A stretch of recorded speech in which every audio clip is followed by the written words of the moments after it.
ladies and gentlemen, to introduce the President, Chairman Terry Rambler of the San Carlos Apache Tribe.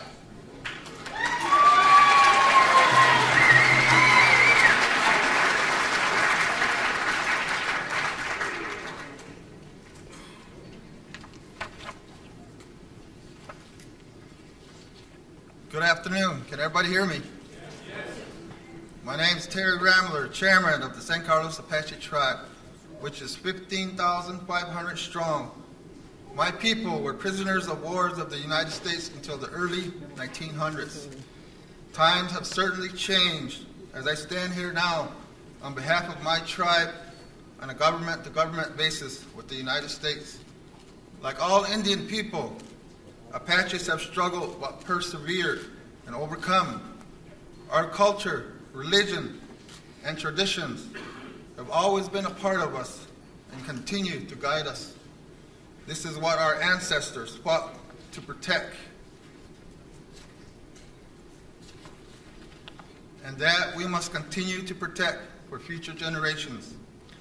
Today I'm reminded that for centuries, since chiefs Pio Mingo and Colbert of the Great Chickasaw Nation met with President Washington in 1794, we, the leaders of our tribes, have requested meetings with presidents. Unfortunately, we were relegated to a status of dependence. Many of us were not heard. We have many painful chapters and broken promises in our history. I am reminded that we have always come to Washington for one purpose: to protect our future, the next generation, our youth.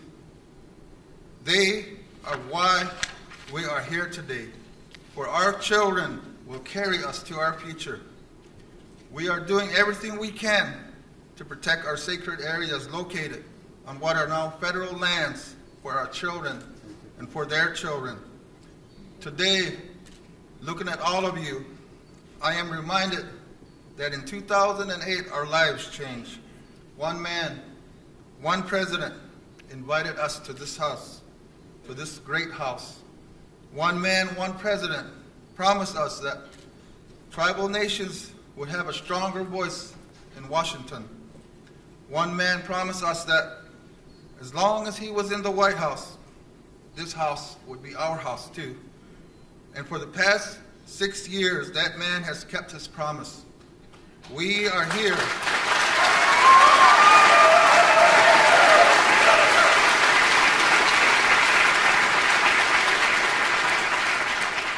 We are here today on his invitation, not our requests.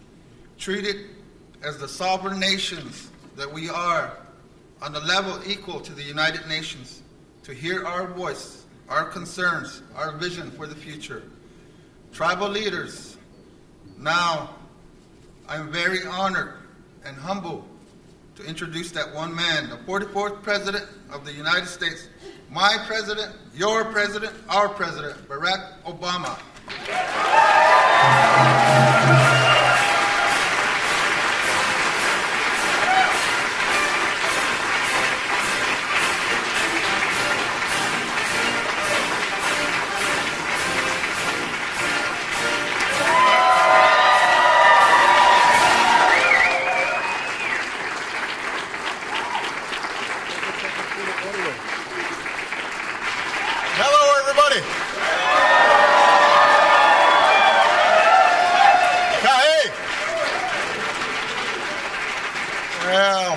So much. Everybody, please have a seat. Please have a seat. Love you back. It's good to see you. Thank you.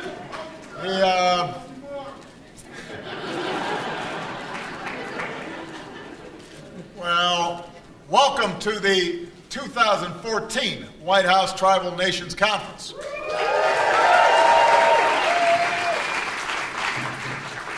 You know, 5 years ago when we held this meeting for the first time, it was historic. The largest ever gathering of tribal leaders at the White House. And we got some valuable work done. So we thought, hey, this is a pretty good idea. Let's do this again. And now we're meeting for the 6th time. This conference has become an institution.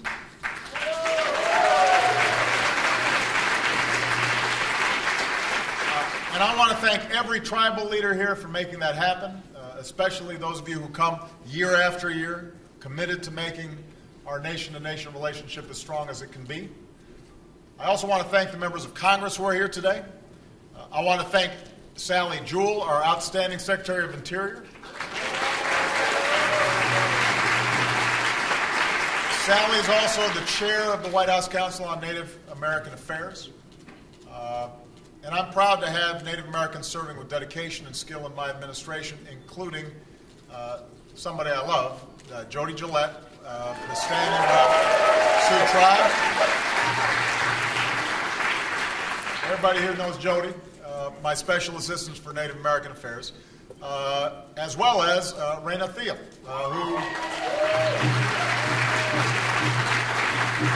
who's Dena'ina and UPIC and works in the White House Office of Intergovernmental Affairs. If I could, I'd give a shout out to every nation here today. Each is a unique and cherished part of our American community. To all of my adopted Crow brothers and sisters, Hine, Wabe, Itchek, it is a good day.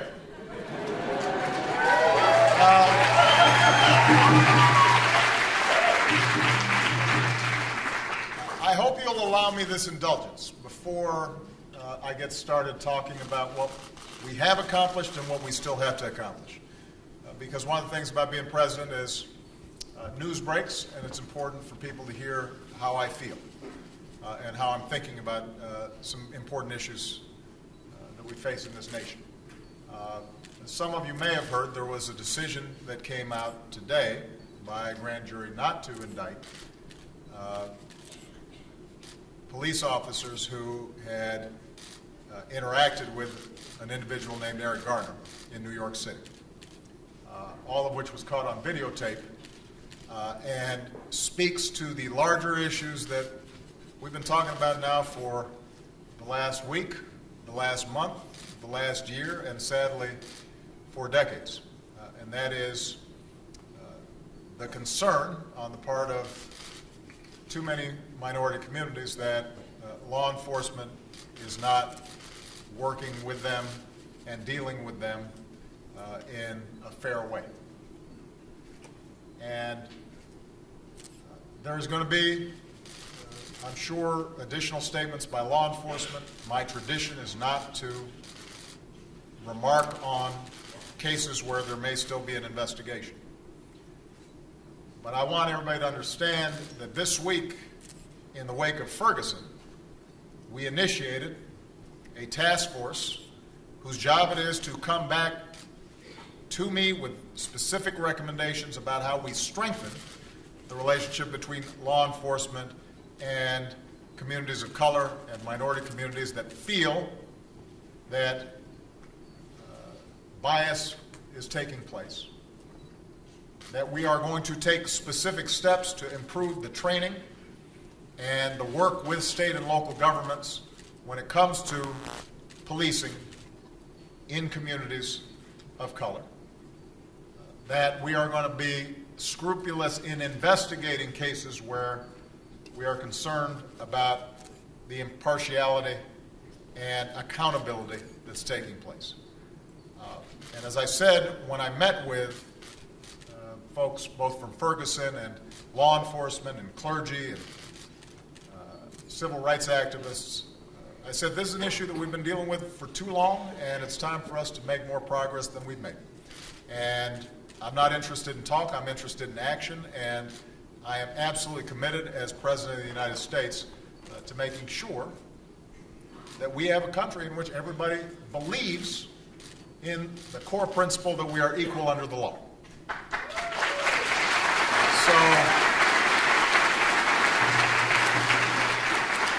So I just got off the phone with my Attorney General Eric Holder. He will have more specific comments about the case in New York. But I want everybody to know here, as well as everybody who may be viewing my remarks here today, we are not going to let up until we see a strengthening of the trust and a strengthening of the accountability that exists between our communities and our law enforcement. And I say that as somebody who believes that law enforcement has an incredibly difficult job, that every man or woman in uniform are putting their lives at risk to protect us, that they have the right to come home just like we do from our jobs, that there's real crime out there that they've got to tackle day in, day out, but that they're only going to be able to do their job effectively if everybody has confidence in the system. And right now, unfortunately, we are seeing too many instances where people just do not have confidence that folks are being treated fairly. And in some cases, those may be misperceptions, but in some cases, that's a reality. And it is incumbent upon all of us as Americans, regardless of race, region, faith, that we recognize this is an American problem and not just a black problem or a brown problem or a Native American problem. This is an American problem. When anybody in this country is not being treated equally under the law, that's a problem. And it's my job as president to help solve it.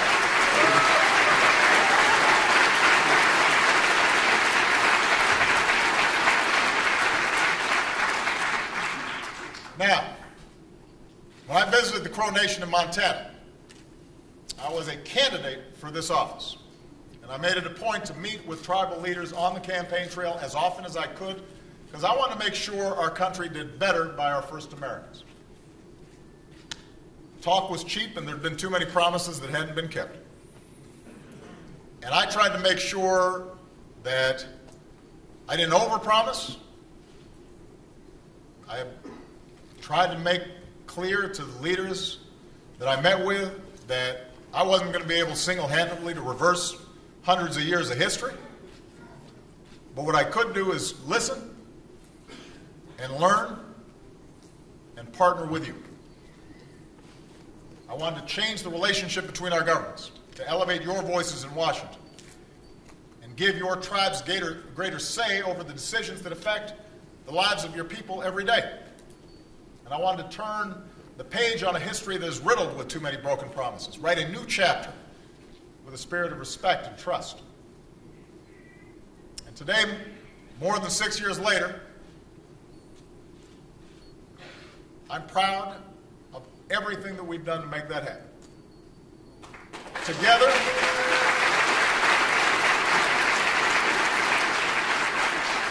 Together we strengthened your sovereignty, giving more power to tribal courts and police, restoring hundreds of thousands of acres of tribal trust lands.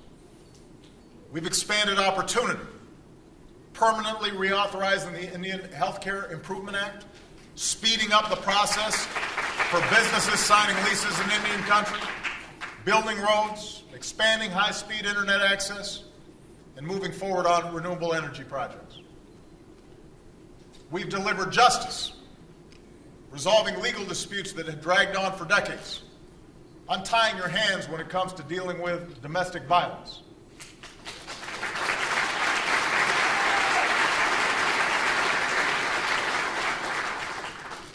So as I said earlier, as I said on the campaign trail, we haven't solved every problem. But I've been able to keep a promise to all of you that I would learn and I would listen and I'd treat you with the respect that you deserve. And we have more work to do. But when we have more work to do, but when we step back, we see there's virtually no area in which we haven't made significant progress together. We can take pride in that.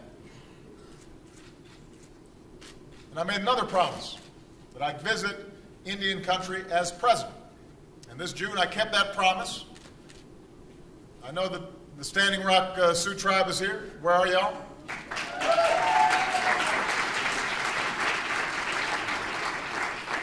So Michelle and I traveled to their reservation in North Dakota. It was a day I'll never forget. We attended the annual Cannonball Flag Day powwow.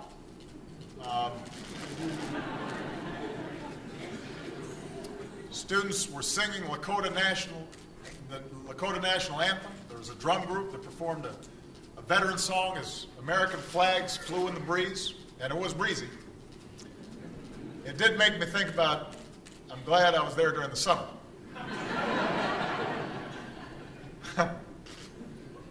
But this drum group was honoring a tribal citizen who served in our, each was honoring a tribal member who had served in our military.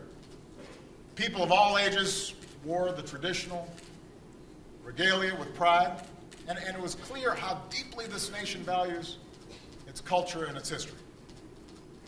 And it was clear how deeply they cared for each other, especially their young people. And so it was arranged for me to meet with some of these young people. Michelle and I, before the powwow, sat down with a group of Lakota young adults. There was no press, no teachers, no parents, it was just us. Folks were invited to say whatever was on their minds. And these young people could not have been more poised, and they could not have been more thoughtful. They talked about their families and their friends and their dreams of the future, but they also talked about the pain in their hearts and the obstacles they had had to overcome and the problems they had seen with loved ones who had been brought down by drugs or alcohol or violence or poverty. One young man was raising his 4 little brothers by himself.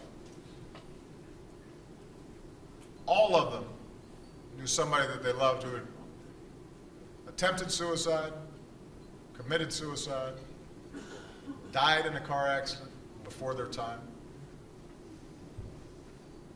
Some of them had spent time living in a bus. And there were tears in that room pretty much the entire conversation.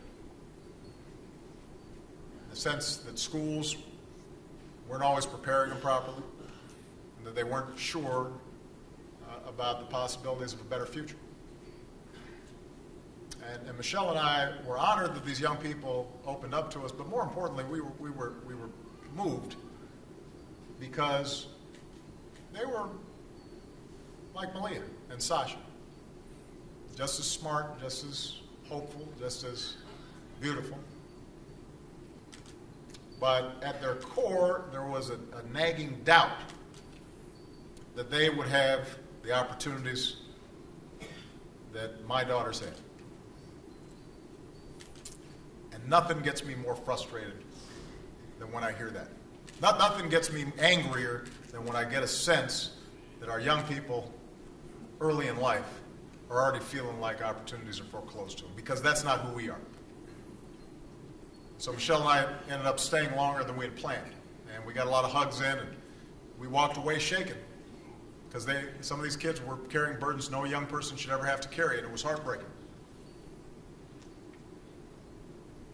And we told them, because they were such extraordinary young people, strong and talented and courageous, we said, you know, you've got to believe in yourselves, because we believe in you. We want to give those young people and young Native Americans like them the support they deserve. We have to invest in them and believe in them and love them.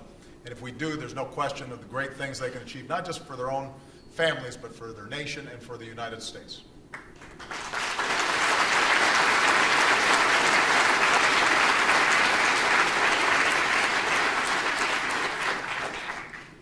And the truth is, those young people were representative of young people in every tribe, in every reservation in America.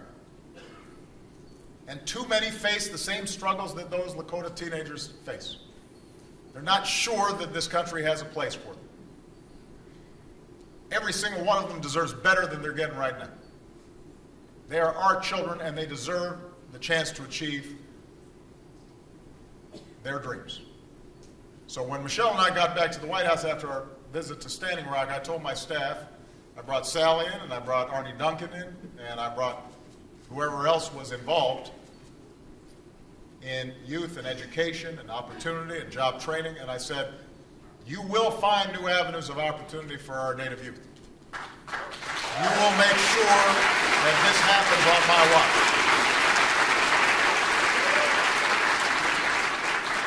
And as I spoke, they knew I was serious, because it's not very often where I tear up in the Oval Office. I deal with a lot of bad stuff in this job. It is not very often where I get choked up. So they knew I was serious about this. And so here's what I want you to know that we're working on as a consequence of these conversations. Number one, today we're releasing a report on the unique challenges that Native youth face, because we cannot solve these challenges without a comprehensive picture of the problem. Number two, I'm instructing every member of my cabinet to experience what Michelle and I did at Standing Rock, to sit down with Native young people and hear firsthand about their lives. Sally Jewell's already done it. Arnie Duncan have already started. I want everybody to do it. And the Department of Education has launched a new initiative with a handful of tribes called the Native Youth Community Projects. The idea is we're working with tribes to give schools and students intensive support across a range of areas, from nutrition to mental health to culturally relevant curriculum. We know that learning about the history and language and traditions of one's people can make a huge difference in a child's education. And in the long run, if it's done right, it will help more of them be prepared for college and careers. We want to help make that happen. Number three, to cultivate the next generation of Native leaders, we're creating a national network called Generations Indigenous to remove the barriers that stand between young people and opportunity. And the first class of Gen I Youth Ambassadors are here today. We are launching a new national tribal youth network to connect and support talented young people in your nations. And next year we will hold the first White House Tribal Youth Gathering.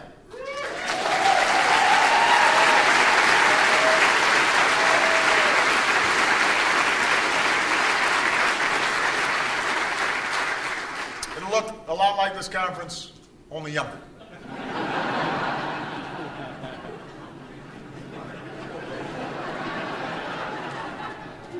That's all right. You see my gray hair. I can't say nothing about that. Number four, the budget I submit to Congress in February will include smarter, stronger investments in several areas that are really important to Native youth, especially education. We're going to invest in connecting tribal schools to high-speed internet.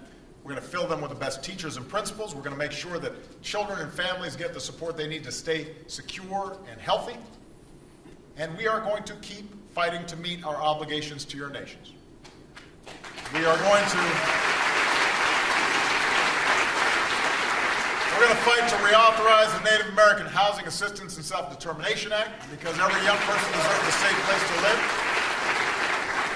We're going to keep promoting economic growth in Indian country, because every young person deserves the chance to work and get ahead. We're going to keep working with your communities to deal with the very real impacts of climate change, and I want to thank the tribal leaders who've advised me on how to do that as members of my task force on climate preparedness and resilience. I also want to recognize those tribes that have done exceptional work in their response to climate change, including two that we named Climate Action Champions this morning, the Blue Lake Rancheria tribe and the Sault Ste. Marie tribe of the Chippewa Indians.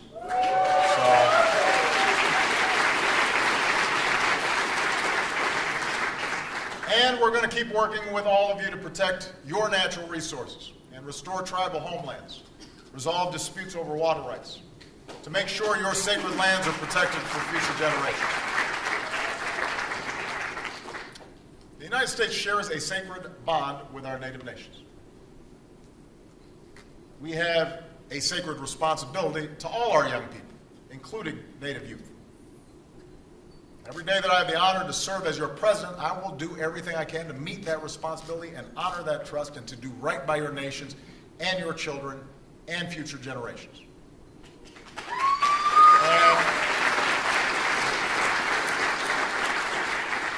Which brings me back to what I said at the beginning. Because too many promises haven't been kept, I've tried not to overpromise. But when I've made a promise, I've tried to make sure that I meet that commitment. So when Michelle and I said goodbye to those teenagers in Standing Rock, we told them we wanted to return their hospitality. We asked them to come visit us at the White House. And a bunch of them told us later they didn't think they were ever going to hear from us again. Because they said, you know what, we've had a lot of adults make promises to us that didn't get kept. Well, 2 weeks ago they came by, and we took them out for pizza. And they got a tour of the White House, and they met with officials from across my administration.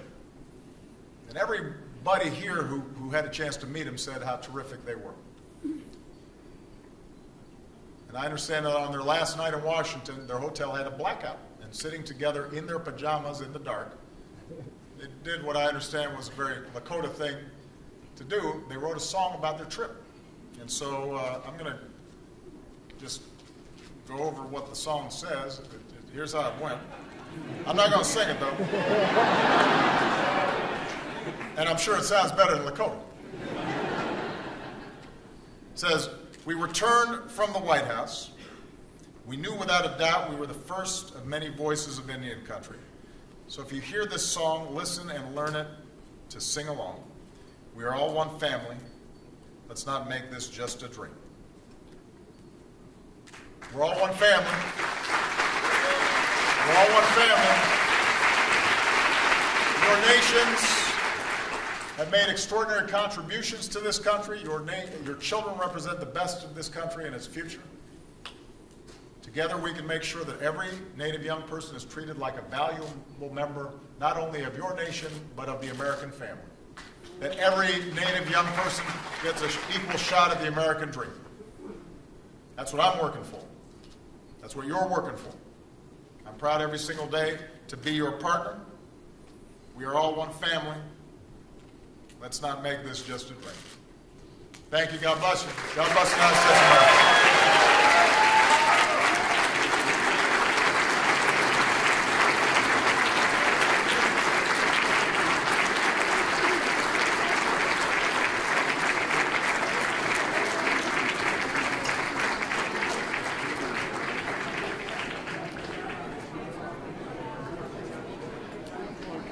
Yes. That's it. Thank you very much.